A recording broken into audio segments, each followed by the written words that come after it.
দুর্ঘটনায় ভয়ঙ্কর বিপর্যস্ত মলয় সরকারের পাশে এবার মেদিনীপুরের ম্যানেজার ফার্মা ওয়েলফেয়ার ট্রাস্ট। গত এপ্রিল মাসে বাইক চালিয়ে বাড়ি ফেরার পথে আরামবাগের নপাড়ার কাছে চলন্ত বাইকের উপর কুকুর চলে আসায় সামলাতে না পেরে রাস্তার পাশে মাইল ফলকের উপর সজোরে আছড়ে পড়েন আরামবাগ থানার বাতানল পঞ্চায়েতের কাঁচগড়িয়া গ্রামের অতি সাধারণ পরিবারের সন্তান, পেশায় একজন রিপ্রেজেন্টেটিভ, বছর 26-এর সুদর্শন যুবক মলয় সরকার। এরপরই সব কিছু দ্রুত বদলে যায়। মলয়ের ব্রেনের জটিল অপারেশন, স্মৃতি বিভ্রমের পাশাপাশি সর্বাঙ্গ ক্ষতিগ্রস্ত হয়ে যায়। প্রতি মাসে প্রায় 1 লক্ষ টাকা ব্যয় হচ্ছে মলয়ের চিকিৎসায়, যা মলয়ের বাবা জয়দেব সরকারের পক্ষে সামলানো একেবারেই অসম্ভব। পশ্চিম মিদনাপুরের রিপ্রেজেন্টেটিভের কাজে যুক্ত থাকলেও মলয় সরকারের সঙ্গে কাজের সূত্রেই একই চায়ের দোকানে আড্ডা ছিল আরামবাগের রিপ্রেজেন্টেটিভ বন্ধুদের। অমায়িক ব্যবহারের জন্য মলয়কে ওনারাও খুবই ভালোবাসতেন। মলয়ের ভয়ঙ্কর দুর্ঘটনার পর তার পাশে আর্থিক সহায়তা নিয়ে ছুটে আসেন আরামবাগের রিপ্রেজেন্টেটিভ পরিবার।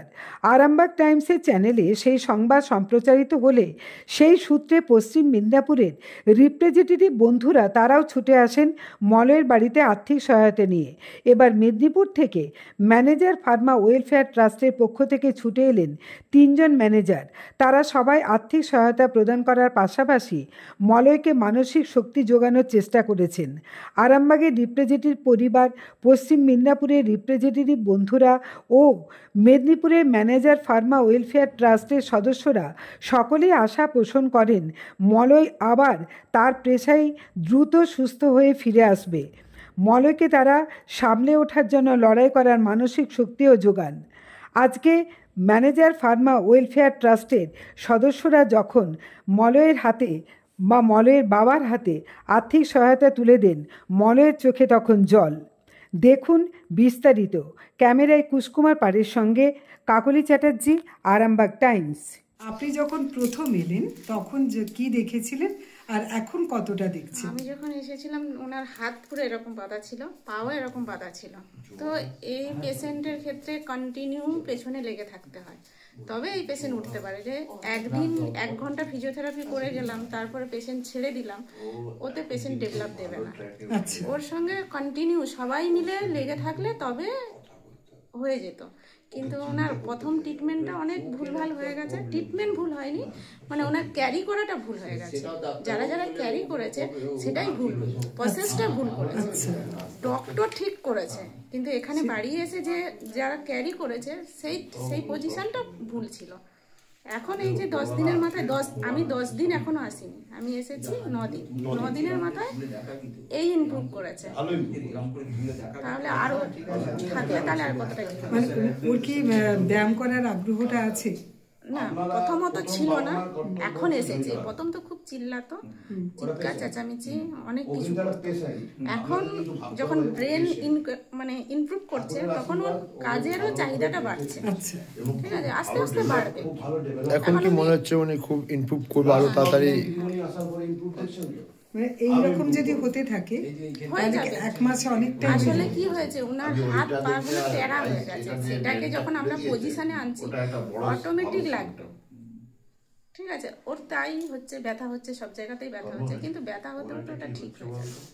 মানে পড়ার সময় যে আঘাতটা মারাত্মক ছিল, ওটা তো ছিল ব্রেনে। ওনার তো পায়ে ছিল না, হাতেও ছিল না। এই হাতটা ভেঙে গেছে। এটাই আমরা কিছু করতে পারবো এই হাত আর দুটো পা করতে পারবো। এটা যদি উনি অপারেশন করে তাহলে এটা ঠিক হবে। আচ্ছা, মানে হাতও এখন একটা অপারেশন করতে হবে। হতে পারে, মনে হচ্ছে এইখানটা ভেঙে গিয়ে এই জায়গাটা জয়েন্ট হয়ে গেছে এবং মাংস গজিয়ে গেছে। হতে পারে, কারণ এখনো পর্যন্ত এক্সরে হয়নি। আমাদের আন্দাজ, এক্সপেরিয়েন্স থেকে বলছি। এবার উনি যদি সেটা করে তখন জানা যাবে। করাতে তো হবে, এবারে গিয়ে করাবে। তারপরে একটা চোখে উনি দেখতে পাচ্ছে না, সেটাও কোন চোখটা দেখতে পাচ্ছে না? উনি চোখে দেখতে পাচ্ছে না, এই চোখটাই মনে হয় দেখতে পাচ্ছেন। একটা চোখে বাম দিকেটা দেখতে পাচ্ছে না, ডান দিকে দেখতে পাচ্ছে না, সেটাও ওনারা জানে না। হ্যাঁ, যারা ডিউটি দিয়েছে চোখের ডাক্তার দেখানো হলে কি হতো, তাহলে ঠিকঠাক মেডিসিন করলে ওটা তো আস্তে আস্তে এর আগে যেসব সিস্টেমটা ছিল তারা মধ্যে ঠিক জায়গায় পৌঁছে। 8 মাস 7 মাস 8 মাস হয়ে গেছে, কতটা কি হবে ওটা চোখের ডাক্তার দেখালে বোঝা যাবে। ঠিক। যে বাতানল পঞ্চায়েতের কাজগেরিয়ায় আজকে আপনারা পশ্চিম মিদনাপুর থেকে ছুটে এসেছেন, আপনাদের মানে কিভাবে যোগাযোগ করতে পারলেন এবং ওর সঙ্গে কিভাবে আপনারা যুক্ত ছিলেন যদি একটু বলেন। আমি একটু বলে নিই। আমরা আমাদের সংস্থাটা হচ্ছে আমাদের টোটালি আমরা ট্রাস্ট, আমরা একটা নন পলিটিক্যাল সংস্থা, কিন্তু আমরা সবাই আমরা যারা এসেছি 3 জন আমরা ম্যানেজার। আমাদের একটা ম্যানেজার ফার্মা ওয়েলফেয়ার ট্রাস্ট আছে, যেটা মিদনাপুরে আমরা 2 বছর আগে তৈরি করেছিলাম। আমরা মানুষের পাশে দাঁড়ানোর চেষ্টা করি, সেটা আমাদের এমপ্লয়ি হোক বা ধরুন কারোর কোনো গরিব দুঃখীর কোনো অসুবিধা হয়ে গেছে, সেখানে আমরা পাশে দাঁড়ানোর চেষ্টা করি। আমরা কিছু অ্যাক্টিভিটিস করি, আমরা ব্লাড ডোনেশন ক্যাম্প করি, আমরা এসব করে থাকি। এই লাস্ট 2 বছরে আমরা এটা পড়েছি, আমরা 2 বছর ধরে চলছে, আমরা এরকম ধরনের অ্যাক্টিভিটি করি। তো মলয় সরকার নিয়ে যেটা বলবো, মলয় সরকার লাস্ট 3-3.5 বছর মিদনাপুরে জাইডাস কোম্পানিতে কাজ করতো। প্রপার মিদনাপুরে? হ্যাঁ, আমরা জাইডাসে কেউই কাজ করি না, কিন্তু আমরা যে কোনো অন্যান্য কোম্পানিতে আমরা এক একজন এক একটা কোম্পানির ম্যানেজার।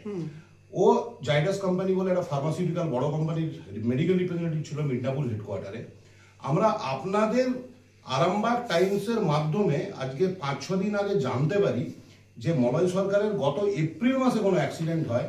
এটা অতি আনফরচুনেট কেস যে আমরা এপ্রিল মাস থেকে জানতে পারিনি, যে কোনোভাবেই আমরা জানতে পারিনি। আমরা জেনেছি আপনাদের আরামবাগ টাইমসের মাধ্যমে যে মলয় সরকার এই জায়গায় বাড়ি, ওর আরামবাগের একটা প্রত্যন্ত গ্রাম 15 কিলোমিটার দূরে বাড়ি, যেখান থেকে ও মিদনাপুর শহরে নিজের পেটের তাগিদে মেডিকেল রিপ্রেজেন্টেটিভের কাজ করতো নিজের ফ্যামিলি চালানোর জন্য। তার এপ্রিল মাসে অ্যাক্সিডেন্ট হয়, আমরা আপনাদের মাধ্যমে জানতে পারি 5-6 দিন আগে। আমরা আমাদের মতো করে আমরা চেষ্টা করেছি, আমাদের যারা ম্যানেজার্স কলিগ আছে তাদেরকে আমরা খবরটা দিই আমাদের ট্রাস্টের মাধ্যমে। আমাদের যে মিদনাপুর ম্যানেজার ওয়েলফেয়ার ট্রাস্ট আছে মিদনাপুরে, ওই ট্রাস্টের মাধ্যমেই আমাদের গ্রুপ আছে নিজেদের, আমরা গ্রুপে আমরা খবরটা জানাই। তাতে কারুর 200, কারুর 500, কেউ 1000 করে এই 5-6 দিনের মধ্যে আমরা একটা 20,000 টাকা মতো আমরা অ্যারেঞ্জ করতে পেরেছি। কারণ আমরা দেরি করতে চাইনি, কারণ ওরও ওষুধ খরচা আছে, ওরও আছে। আপাতত যেটুকু পেরেছি আমরা মনে করলাম যে আমরা সঙ্গে সঙ্গে যাই। তো আজকে সানডে, আজকে আমাদের ছুটির দিন, কাল থেকে আমরা আমাদের আবার কাজে চলে যাব। সে কালকে যে যার আমরা আউট স্টেশন প্রচুর কভার করি ম্যানেজাররা, আমরা আউট স্টেশন থেকে কালকেই রাত্রিবেলা ফিরেছি। ওর জন্য আমরা আজকে বেরিয়ে এসেছি দুপুর 12টা নাগাদ। তো ওর সঙ্গে কথা বললাম, ভালো লাগলো যে আরও মেডিকেল রিপ্রেজেন্টেটিভ ইউনিয়ন, আপনাদের আরামবাগ ইউনিয়ন, আমাদের মিদনাপুর ইউনিয়ন, সবাই এদের পাশে এসে দাঁড়িয়েছে। শুধু আমরা ম্যানেজাররা নই, মেডিকেল রিপ্রেজেন্টেটিভও দাঁড়িয়েছে। এবং আমি মানুষের কাছে একটা বার্তা রাখবো যে এই ছেলেটি যে অবস্থায় ছিল, এর যে শরীরের কন্ডিশন আগে ছিল আর এখন যে শরীরের কন্ডিশন, ছেলেটিকে চেনা যাচ্ছে না। সেটা এতই সুন্দর দেখতে ছিল। তো আমি ভগবানের কাছেও প্রার্থনা করব আর জনগণের কাছেও প্রার্থনা করব যাতে প্রত্যেকে এই মানুষটার পাশে এসে দাঁড়ায়, এই মানুষটাকে হেল্প করে, সাহায্য করে। এরা নিম্ন মধ্যবিত্ত ফ্যামিলি, এদের পাশে দাঁড়ানোটাই আমাদের কাজ।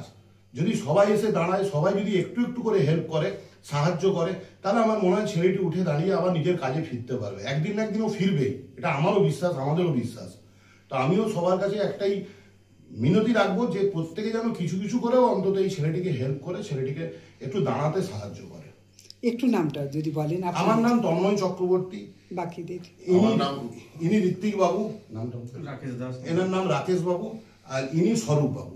আমাদের ফার্মা ম্যানেজার্স ইউনিট থেকে আমি সেক্রেটারির পদ হোল্ড করি। সেক্রেটারি বলে কথাটা নয়, কথাটা হচ্ছে আমরা সবাই মানুষ। ট্রাস্ট চালাতে গেলে একটা পদ লাগে, ওই নামটাই দেওয়া আছে, কিন্তু আমরা সবাই এক ছাতার তলায় কাজ করি। কেউ সেক্রেটারি নয়, উনিও ক্যাশিয়ারের কাজ করেন, উনিও একটা দায়িত্বপূর্ণ পদে আছেন। আমরা কেউ কোনো পদ নয়, পদটা জাস্ট দেওয়া আছে। আমরা প্রত্যেকটি ম্যানেজার এক ছাতার তলায় আছে, আমরা প্রত্যেকে সমান। এবং সব থেকে আমার যেটা ভালো লাগছে যে আমি যেটা এর আগেও বলেছি যে আমরা ভেবেছিলাম যে আমাদের খবরের উপর ভিত্তি করে আমরা আরামবাগের কিছু মানুষকে অন্তত জাগাতে পারবো। হ্যাঁ, জেগেছেন, আরামবাগের রিপ্রেজেন্টেটিভরা জেগেছেন, কিন্তু এই পরিবার ছাড়া আমরা আর কাউকে জাগাতে পারিনি। এটা আমাদেরও দুর্ভাগ্য যে আমাদের খবর দেখার পর আরামবাগে প্রচুর মানুষ আছেন যারা আর্থিকভাবে অত্যন্ত সচ্ছল, কিন্তু তারা কেউ আসেননি এখনো পর্যন্ত। আমি কারোর টনক নড়াতে পারিনি। এই জন্যই বলছি কথাটা যে আমরা হয়তো যত মানুষ অসুস্থ সবার জন্যই আমরা পারবো এমন নয়, কিন্তু মলয়ের আমরা আগের চেহারাটা দেখিয়েছি এবং তারপর আমার বাবার হাতে দিচ্ছে।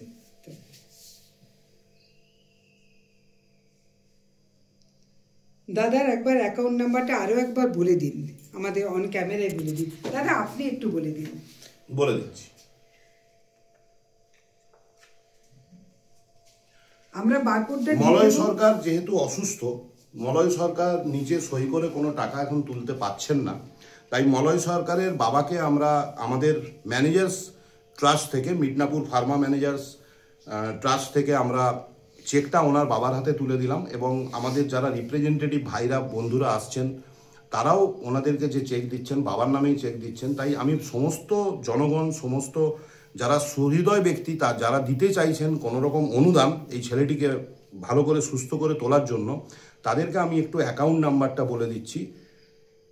জয়দেব সরকার, অ্যাকাউন্ট নাম্বার 3653655671 জয়দেব সরকার, ইনি মলয় সরকারের বাবা। এনার অ্যাকাউন্টে টাকাটা দেওয়া হচ্ছে। অ্যাকাউন্ট নাম্বারটা আরেকবার বলছি, স্টেট ব্যাংক অফ ইন্ডিয়া, এই স্টেট ব্যাংক অফ ইন্ডিয়াতে অ্যাকাউন্ট করা হয়েছে 3653655671 ধন্যবাদ। মলয়ের চিকিৎসার জন্য একটা মানুষ এত সুস্থ, এত মানুষের সঙ্গে সহজ সরল হাস্যময় একটা জীবন কাটিয়ে আজকে একটা দুর্ভাগ্য কারণে, একটা বাইক দুর্ঘটনায়, এবং সেটাও তার দোষ ছিল না। অনেকেই মানে বিশ্রী কমেন্ট করেছেন, মস্তানি টস্তানি এসব বলে। না, উনি মস্তানি করেননি, ওনার বাইকে কুকুর এবং বেড়াল তারা মারপিট করতে করতে ঢুকে গেছিল। আর যারা বাইক চালান তারা জানেন যে এতে কি হতে পারে। তো এবং তার পাশেই একটা কনস্ট্রাকশন হচ্ছিল, সেই জায়গায় পড়ে গিয়ে আজকে মলয়ের কি ভয়ঙ্কর পরিণতি। তো আমি আপনাদের প্রতি আমার কৃতজ্ঞতা শেষ নেই। আজকে মিদনাপুর তারা যেভাবে আপনারা হেল্প করতে আসছেন, অনেকটা দূর পথ, মানে রীতিমতো আগ্রহ না থাকলে, বিবেক না জাগলে এটা সম্ভব হয় না। আপনারা যেটা করেছেন, আমাদের তো দূর বলে ম্যাডাম মনে হয়, আপনাদের তো মনে হবে না, কারণ আপনাদের মনে হয়েছে, আর একটা বড় হৃদয় আপনাদেরকে দিয়েছেন ঈশ্বর। তো এই দুটোর জন্য আপনার এটা সম্ভব হয়েছে। তো আমি চাইবো যে আপনাদের মাধ্যমে এ খবর আরও অনেক জায়গায় ছড়িয়ে পড়ুক, এবং যদি কারোর বিবেক জাগে, আমি এটাও জানি আরামবাগে একজন হতে পারে 1 মাসের ট্রিটমেন্টের খরচ তারা একাই বহন করতে পারে। আমি মেদিনীপুর থেকে আসছি ম্যাডাম, একটা কথা বলবো, আমরা তো অনেক দূর থেকে এসেছি, কিন্তু আরামবাগের মানুষজনের জন্য আমার একটু বলার আছে, যে ছেলেটির মাসে 1 লক্ষ টাকা খরচা হচ্ছে তার ট্রিটমেন্টে, তার ফুড, তার ওষুধ, তার নার্সের খরচা, এভরিথিং খরচা হচ্ছে, এবং তার দ্বারাও একটু একটু করে সুস্থ হচ্ছে। সুস্থ হওয়ার পার্সেন্টেজটা ভেরি লেস। যদি প্রত্যেকে একটু করে সাহায্য করে তাহলে ছেলেটি অনেক তাড়াতাড়ি সুস্থ হয়ে উঠবে। আমি আরামবাগবাসীর কাছেও এটা কিন্তু আমি প্রার্থনা রাখবো, আকুতি রাখবো, মিনতি করে বলবো, আকুতি মিনতি করে, যে কিছু অন্তত সবাই মিলে আসুক, ওকে হেল্প করুক, যাতে ওর মাসের 1 লক্ষ টাকাটা তার বাড়ির উপর কোনো চাপ না সৃষ্টি হয়। কারণ বাড়ির উপর চাপ দিলে সম্ভব নেই, ওনাদের জমি বিক্রি হচ্ছে, সামান্য জমি আছে সেটাও বিক্রি হচ্ছে। তো এই যার পরিণতি, তো ওনার বাবা বা মা বা বাড়ির অন্যান্য সদস্য তারা স্বপ্নেও এই ট্রিটমেন্ট আশা করতে পারেন না। তো সেই জায়গায় ব্যয়বহুল চিকিৎসা, তো স্বাভাবিক আপনাদের প্রতি, মানে আমার আরামবাগ টাইমস থেকে আমি সত্যিই খুব কৃতজ্ঞ। জ্যোতিষ জগতে অদ্বিতীয় ডক্টর অঞ্জন শাস্ত্রী, আপনার উজ্জ্বল ভবিষ্যতের একমাত্র দিশারি। Call for booking 7477886099 or log in www.anjanshastri.com। Download করুন আমাদের exclusive mobile app astro Anjan.